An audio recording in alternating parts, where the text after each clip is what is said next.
자, 우리가 자료 분석을 하는 데 있어서는 기본적으로 당연히 사회통계 쪽을 고려했을 때는 컴퓨터를 이용한 통계 프로그램들을 이용하게 됩니다. 그래서 뭐 당연히 실기시험도 봐야 되고 그런 상황이죠. 그래서 자료의 기본 정보를 파악하는 데 있어서 보통 일반적인 가장 기본 분석은 빈도 분석, 비율을 가지고 얘기하는 빈도 분석과 또 당연히 두 변수를 교차하는 것도 교차 분석이지만 비율을 표현하는 것이죠. 그런데 비율을 표현하는, 즉 빈도를 표현하는 데는 몇 가지 주의할 점이 있습니다. 보통 우리가 일반적으로 빈도 분석을 할 때는 이렇게 전체가 있고 전체의 비율이 있고 그다음에 각각의 기본 분수, 예를 들어서 성별이면 남자, 여자 이렇게 나눠서 각 빈도마다 해당하는 과목, 해당하는 그 항목에 대해서 예를 들어서 만족도라고 할까요? 그러면은 뭐 매우 불만,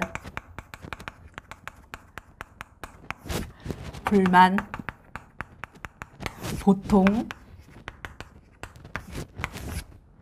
만족, 매우 만족.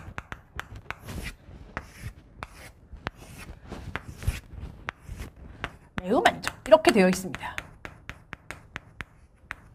자, 그러면 전체 비중이 나오죠. 전체 물론 합해서 100%가 되겠지만 이것을 행으로 써도 좋고 열로 써도 괜찮아요. 그런데 전체가 뭐 예를 들어서 얘는 15%, 얘는 20%, 얘는 30%,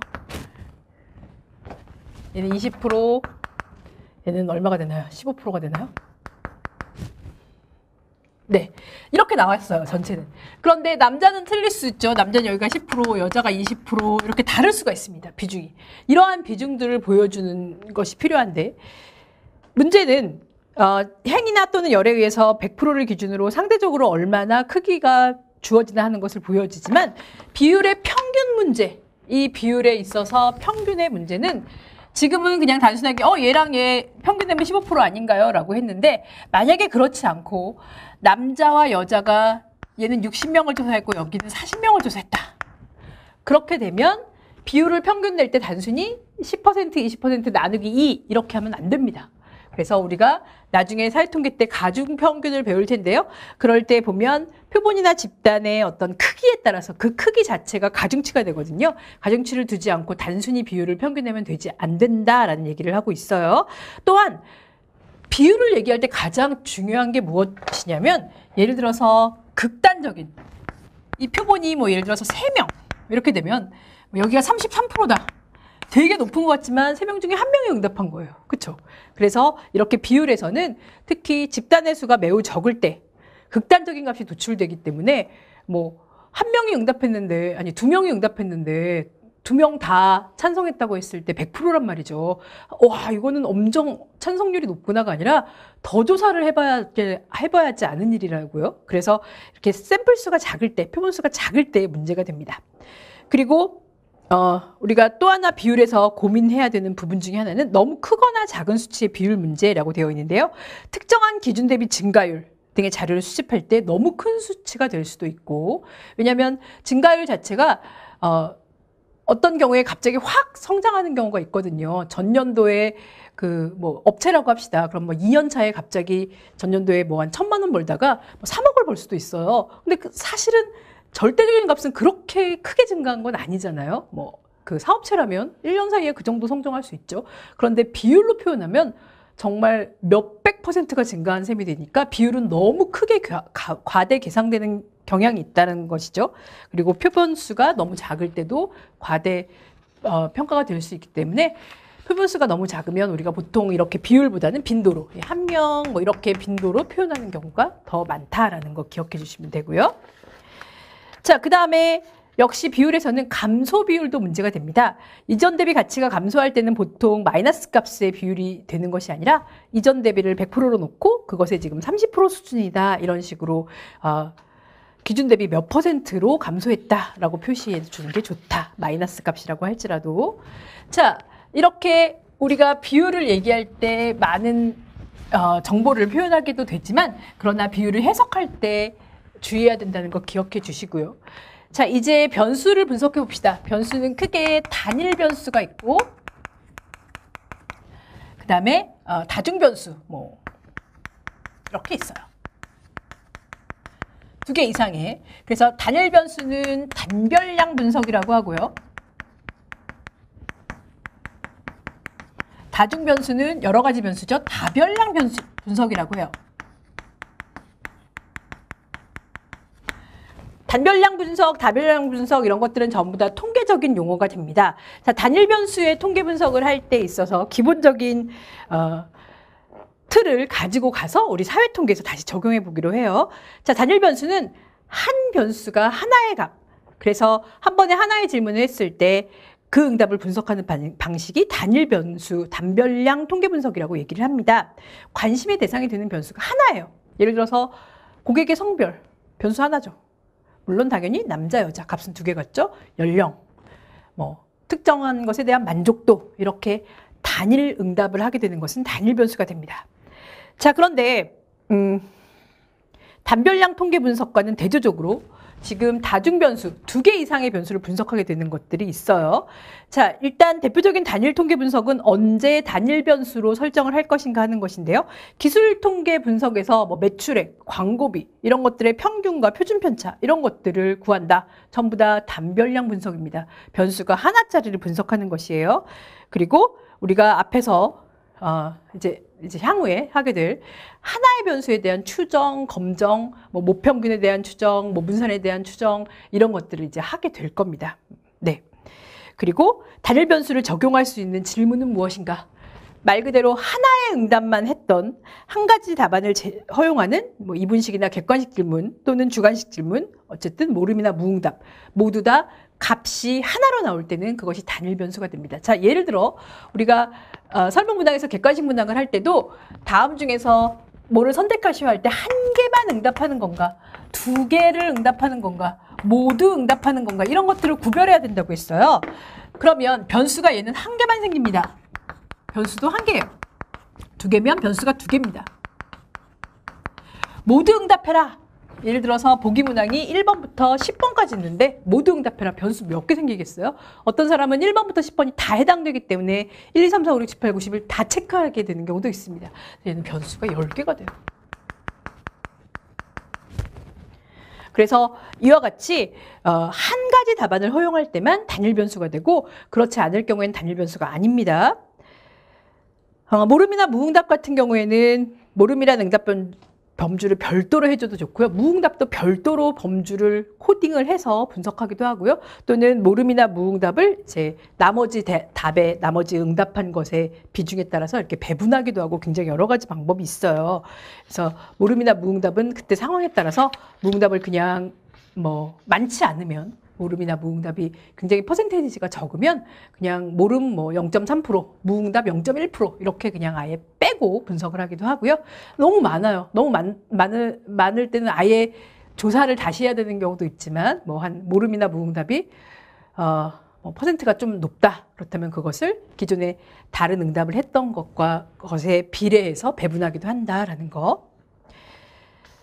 자, 90페이지로 넘어가면 다수의 응답을 허용하는 주관식이나 객관식, 바로 우리가 2개, 뭐 2개도 순위를 표현하는 것도 있고 그냥 이 중에 2개를 골라라, 이 중에 3개를 골라라 이런 경우도 있다고 했어요. 상관없이 몇 개 응답을 하느냐는 각각의 변수가 돼요. 그래서 다수의 응답 질문은 뭐 그 변수 자체로는 우리가 코딩을 하거나 펀칭을 할 때 변수 자체로는 이제 그 응답하는 수만큼의 변수가 된다고 생각하면 되고요. 또 다수의 응답 질문은 가상 질문을 통해서 재해석될 수도 있다. 그리고 코딩과 집계가 가능한 별도의 응답을 가질 수가 있다라고 얘기하는데요.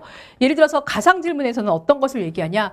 지금 응답을 했을 때 모두 응답하시오라고 했는데 여기서 우리가 설문조사를 하진 않았지만 모두 응답하라고 했더니 하나만 응답한 사람이 몇 명, 몇 퍼센트, 2개를 선택한 사람이 몇 퍼센트, 뭐 쭉 가서 10개까지 다 선택한 사람이 몇 퍼센트, 이러한 응답자들의 경향에 대해서도 우리가 집계를 할 수 있다. 그러니까 분석의 그 어떤 관점이 조금 다르긴 하지만 어쨌든 응답을 몇 개로 했냐, 그리고 이 조합은 어떻게 이루어져 있냐. 그러니까 2개를 응답한 사람은 1, 5를 주로 선택하더라, 뭐 7, 8을 주로 선택하더라, 이런 것까지도 다 분석을 할 수가 있습니다.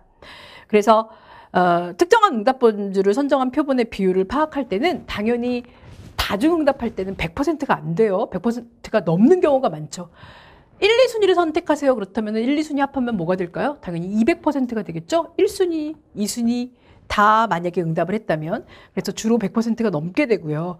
그리고 지금 보면 뭐 하나도 선택하지 않은 비율, 하나만 선택한 비율, 뭐 2개 이상을 선택한 비율 등등을 추가로 분석할 수도 있다라는 얘기를 하고 있고요. 그리고 빈번하게 선택한 조합, 앞에서도 얘기한 것처럼 뭐 1, 7을 선택했는지, 5, 4를 제일 선택을 많이 했는지, 이러한 것도 분석해 볼 수가 있습니다. 그런데 보기 문항이 너무 많아지면 이것도 뭐 사실 뭐 10개다 그러면 이게 중복 어떻게 그 선택했는가 하는 것들을 분석하는 것도 쉽지 않겠죠? 자, 그리고 우리가 다수의 문항을 선택할 때는 이것을 가지고 응답자 기준이 아니라 응답 분포 방식이라는 걸 적용하기도 해요. 예를 들어 응답자는 100명이에요. 그런데 다수 모두 선택해라 라고 했더니 응답된, 체크된 값은, 그러니까 응답된 내용은 100명이 각각 어떤 사람은 하나, 어떤 사람은 10개 다 해서 뭐 350개가 됐다. 그러면 이 350개를 전체로 잡아서 그 350개 응답된 내용의 분포를 보는 게 응답 분포 방식입니다. 그래서 응답자 수가 아니라 응답된 내용의 총수를 다시 100% 기준으로 구별해서 그 비율을 보기도 한다. 응답 분포 방식이다. 그러니까 얘는 100명의 기준이 아니라 350개 응답된 거에 퍼센테이지를 비율을 보기도 한다라는 내용으로 해석하시면 됩니다. 자, 그런데 많은 경우에 단일 변수만 분석해서는 안 되는 경우가 많아요. 그냥 하나의 변수에 대해서 지금 뭐 조사했더니 남자가 30%고 여자가 70%야. 이것만 하는 것이 아니라 다중 변수를 분석해야 되는 게 대부분이죠. 성별로는 만족도에 어떤 차이가 있어? 이런 것을 보통은 보고 싶어 한단 말이죠. 그래서 단순히 하나의 변수에 대한 분포가 아니라 다중 변수를 분석해야 된다. 그래서 2개 이상의 질문에, 2가지 이상의 질문에 대해서 응답을 잘 분류해서 결합하면 우리가 다중 변수 분석을 할 수가 있어요. 그래서 다별량 분석이라고 하죠. 다별량 분석은 또 이별량과 변수가 2개인 경우죠. 다별량으로 또 나눕니다. 당연히 뭐 이별량도 다별량 분석 중에 하나로 속하게 되죠. 이별량 분석은 2개의 변수를 동시에 분석하는 것이고 보통 우리가 교차 분석, 크로스 테이블 그것을 가지고 분석을 하는 경우가 일반적입니다. 또한 교차 분석을 통해서 두 변수 간의 비율을 가지고 그 두 변수의 차이가 있는지, 어떤 관계가 있는지, 영향을 서로 미치는지 이런 것들을 이제 카이제곱 검정을 가지고 검정하기도 합니다. 뒤에서 이제 나오게 될 것입니다. 자, 이별량 분석에서 가장 중요한, 교차 분석에서 가장 중요한 것은 두 변수를 어떻게 교차시킬 것인가. 뭐 성별과 만족도. 그런데 성별과 만족도가 성별로 유의한 차이를 안 보일 수도 있어요. 보니까 연령별 만족도가 차이가 많이 보일 수도 있어요. 그래서 지금 보면은 2개의 변수를 교차 분석한다 할지라도 항상 그 두 변수 간에 유의미한 차이가 있거나 뭐 좀 해석할 수 있을 만한 그런 어떤 결과가 도출되지 않을 수도 있다는 거. 어쨌든 누구를 가지고 교차 분석을 할 것인가라는 것. 자, 이제 다별량 분석은 이별량 분석보다 조금 더 변수가 많아지는 분석이죠. 그래서 이별량 분석을 포함해서 2개 이상의 변수를 한꺼번에 분석하는데 사실 쉽지는 않아요. 다별량 분석이 점점 더 어려워지겠죠. 자, 다별량 분석에서 이별량 포함한 다별량 분석에서 우리는 이제 앞으로 무엇을 하게 될 거냐면 첫 번째로 변수 간의 종속 관계라고 했는데 독립과 종속이라는 관계가 일어날 수 있는 그러한 분석이 있고요. 우리 앞에서도 얘기했지만 세상 모든 변수가 독립 변수와 종속 변수의 관계를 갖는 것은 아니었죠. 그래서 인과관계만 있는 것은 아니었어요. 변수 간의 어떤 상호관계.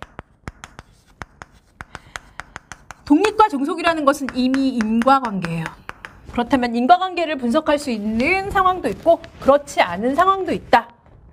그런데 대부분 다별량 분석에서는 이와 같이 변수 간의 관계를 분석하게 된다. 최소한 2개 이상의 변수가 묶여져야 뭐 변수 간의 관계가 당연히 구해지겠죠. 자, 종속 관계에 대한 분석, 그 얘기는 이제 독립변수와 종속 변수가 명확하게 구별되어 있는 분석이고요. 우리 뒤에서 이제 만날 거죠. 카이-제곱 분석, 대표적인 교차 분석에서 누가 종속인지 독립인지 변수 간의 독립성 여부를 검토할 수 있고요. 분산 분석, 판별 분석, 뭐 로짓, 회귀, 컨조인트 이런 것들이 있는데 우리가 이제 주로 다루게 될 것은 카이-제곱 분석, 분산 분석, 그다음에 회귀 분석 쪽이 이제 시험 문제 많이 나오고 실기에서도 많이 나오게 되죠. 그런 것들을 중심적으로 다루게 될 것입니다. 자, 그런데 변수는 항상 내가 종속이고 내가 독립변수야. 이게 아니라 두 변수가 어떻게 인과관계가 있는지 모를 때도 많다고 했어요. 그것을 변수 상호관계에 대한 분석이라고 하는데요. 우리가 이제 요인 분석이라든지 군집 분석, 그리고 다차원 척도 분석 이런 것들이 대표적인 것이고요. 사실 시험 문제 빈도는 회귀나 분산, 카이-제곱 이쪽이 너무 높기 때문에 요인 분석과 군집 분석의 개념은 얘기하겠지만 그게 뭐 이렇게 별도로 시험 문제 자주 나오고 그러진 않아요. 어쨌든 이런 분석들이 있다 정도로 기억하시면 됩니다. 자, 다별량 분석법을 무엇을 사용할 것인가 할 때 고려사항들이 있는데요. 그 고려사항에서는 변수 간의 종속 관계를 파악하는 것인지, 그러니까 독립인지 종속인지, 혹은 변수의 상호 관계를 파악할 것인지를 봐야 되고요. 또한 여기서 이제 보게 될 우리가 앞으로 보게 될 분산 분석이나 뭐 회귀 분석이나 이런 것들은 그 변수를 수집하는 척도가 무엇인가에 따라서 또 달라지게 돼요. 예를 들어서 회귀 분석은 독립 변수와 종속 변수가 둘 다 연속형 변수면 제일 좋고요. 분산 분석 같은 경우에는 종속 변수는 연속형 변수인데 독립 변수는 연속형 변수가 아니라든지 뭐 카이-제곱 분석 같은 경우는 둘 다 연속형 변수가 아니라든지 이렇게 각각의 변수의 특성에 따라서 내가 적용할 수 있는 분석 방법이 달라져요. 그래서 그런 것들을 고려해서 이제 분석을 해야 된다는 거, 어떤 분석이 이 상황에서는 맞을까라는 것을 결정하는 것이 가장 중요하고 또 가장 어려운 부분이죠. 자, 자료를 이제 구별하기 위해서, 그러니까 분석을 하기 위해서 그 자료의 척도가 무엇인가를 얘기할 것이고 조사 부분 2에서 바로 자료의 척도에 대한 얘기를 하게 될 텐데요. 척도가 어떤 척도로 수집됐느냐, 과연 이것이 평균이나 분산을 구할 수 있는 척도인가 그렇지 않은가에 따라서 분석을 적용할 수 있는 방법이 달라진다. 그리고 척도의 종류에 따라서 수집된 자료의 측정도 상이할 뿐만 아니라 등간 척도나 비율 척도와 같이 평균을 구할 수 있는 척도와 그렇지 않은 척도, 그것에 따라서 모수 통계와 비모수 통계라는 것도 또 나눠지게 된다라고 기억하시면 됩니다. 자, 또한 우리가 분석이 되는 집단의 수에 대해서도 또 달라지게 돼요. 내가 차이 분석을 하고 싶은 집단의 수가 있는데 분석의 대상이 되는 집단이 2개다. 그럼 이 두 집단의 차이를 보고 싶다. 그러면 두 집단 간의 차이 검정은 뭐 T검정이나 T분포나 이런 것들을 통해서 하게 됐는데 3개 이상의 집단을 한꺼번에 보고 싶다. 그렇다면 분산 분석을 통한 F검정을 하게 될 때가 많고요. 이런 것들이 이제 다 사회통계에서 나오겠죠. 또한 이 표본들이 우리가 분석하고자 하는 이 집단의 수뿐만 아니라 표본이 독립인가?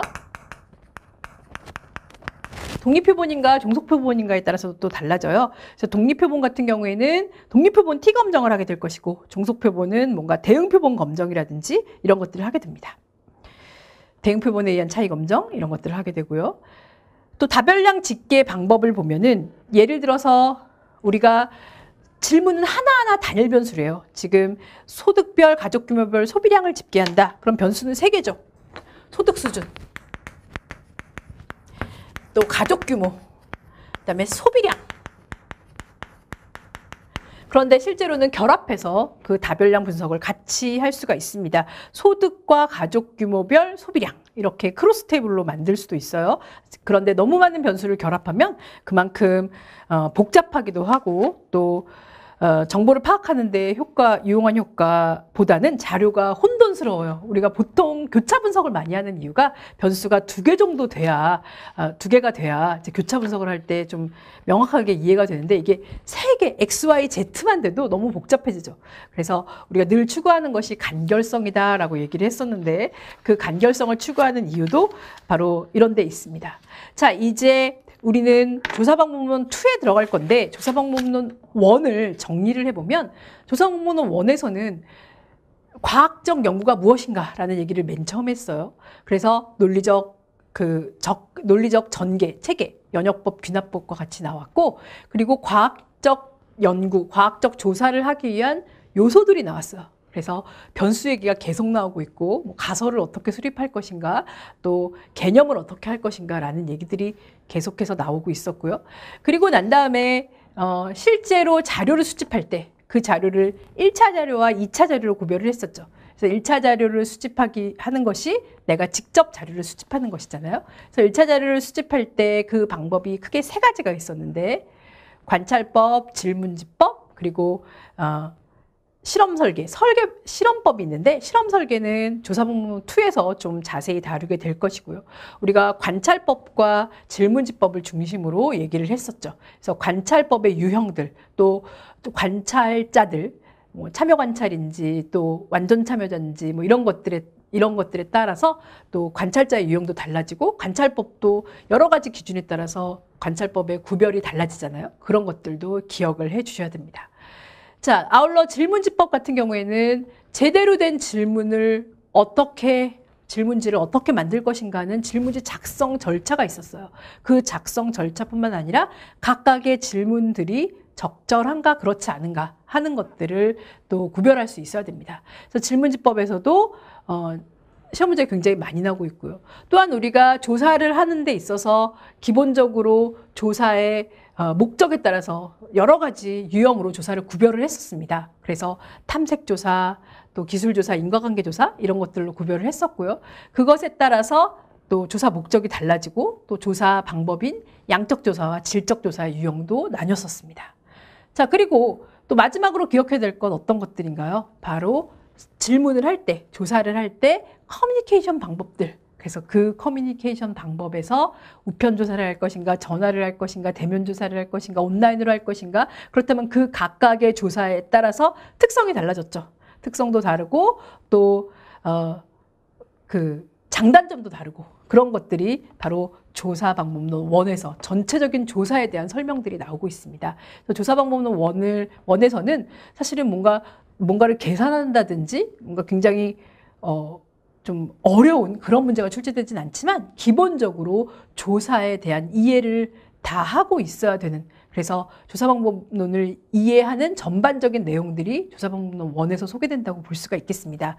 자, 그렇다면 이제 조사방법론 2를 들어가야 되는데 그 2에서는 우리가 보다 구체적으로 자료를 수집할 때 있어서 척도라고 얘기하는 것, 측정 척도라고 얘기하는 것, 그리고 그 자료를 표본을 어떻게 뽑을 것인가. 우리가 기본적으로 표본 조사를 한다고 했죠. 표본을 어떻게 뽑을 것인가. 그리고 자료를 1차 자료를 수집하는 방법 중에 대표적인 것이었던 바로 실험 설계법. 그렇다면 실험 설계와 함께 신뢰성과 타당성, 앞에서도 조금씩 나왔는데 도대체 자료가 타당하다는 건 뭐고 신뢰할 수 있다는 건 뭔가, 이런 것들에 대한 내용들이 소개될 것입니다. 우리 조금 쉬고 간단하게 조사방법론 2의 전반적인 내용들 함께 보면서 이제 본격적으로 조사방법론 2에 들어가 보도록 하겠습니다.